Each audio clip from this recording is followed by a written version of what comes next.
Bonjour à tous et bienvenue sur Lien d'amour. Donc aujourd'hui vous êtes toujours avec moi, Laurie Julien, et nous allons aborder un thème assez important mais très rapide, c'est le baptême d'eau. Qu'est-ce que le baptême d'eau? En fait, comme j'ai pu vous le dire un petit peu avant au niveau des vidéos, on est un peu sur le suivi en fait. Et nous avons parlé du pari de l'éternité, le prix du pari de l'éternité.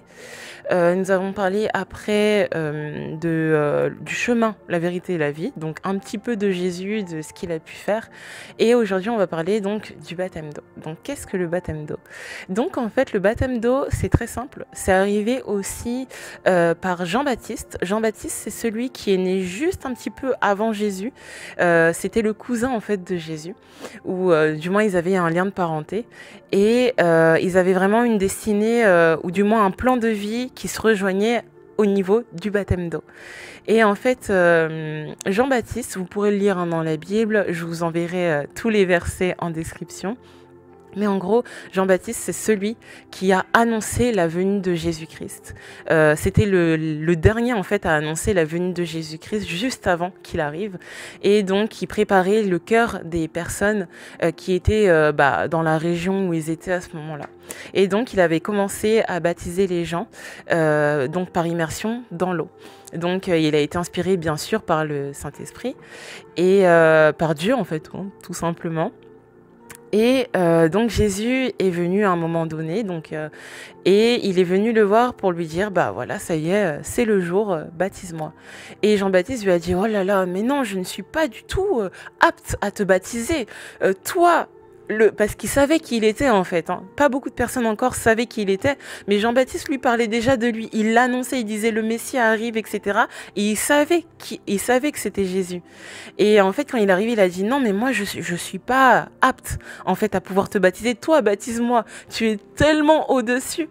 Et au final, Jésus lui a dit non, non, pour que les Écritures s'accomplissent, etc. Baptise-moi.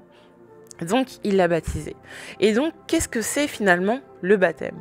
Le baptême, c'est, on va dire, que quand on te plonge dans l'eau, on dit que tu meurs à toi-même et que quand tu reviens, en fait, c'est que tu renais. C'est une nouvelle naissance. Jésus, à un moment donné, il a discuté avec un chef religieux et le chef religieux lui posait beaucoup de questions parce que à l'époque, donc dans leur époque à eux, c'était un homme très très zélé, très intellectuel, mais très religieux. Donc il connaissait vraiment tout ce qui est entre guillemets la Torah. Bon, à l'époque, je sais pas si on appelait ça déjà la Torah, mais en tout cas, il connaissait les Pentateuques, tout ça, tous les livres en fait juifs. Donc il était super calé. Mais il avait dans son cœur cette soif de connaître plus de Dieu et il avait eu cette révélation dans son cœur que Jésus était important. Et Jésus lui parle justement du fait que faut naître de nouveau en fait pour pouvoir aller plus loin en fait avec Dieu et aussi justement réussir son passage vers l'éternité entre guillemets. Et il lui dit comment ça naître de nouveau, je ne peux pas repartir dans le ventre de ma mère. Et Jésus lui dit non. La renaissance, enfin renaître de nouveau, c'est vraiment en fait un acte d'un cœur sincère qui décide en fait de tout simplement redonner ou se tourner vers Dieu complètement, faire un virage à 360 et en fait se dire voilà, j'ai vu ce que le monde proposait, j'ai vu ce que le péché a fait sur moi, a fait sur ma famille, a fait sur mes relations, a fait sur ma vie et je ne veux plus de ça. Je veux quelque chose de sain, je veux quelque chose de pur, je veux la vérité, je veux le chemin et je veux la vie. Enfin voilà, en tout cas, je veux vraiment quelque chose qui me donnera la paix.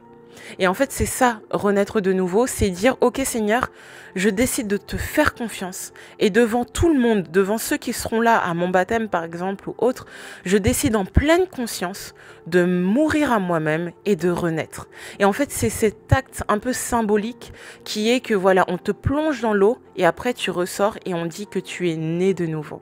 Voilà ce qu'est le baptême d'eau. C'est aussi simple que ça. Donc, je vous mettrai les versets en description et je vous dis merci d'avoir regardé cette vidéo. La prochaine vidéo qui est très importante, nous parlerons du baptême de feu. C'est le baptême dans le Saint-Esprit. À bientôt sur Lien d'amour.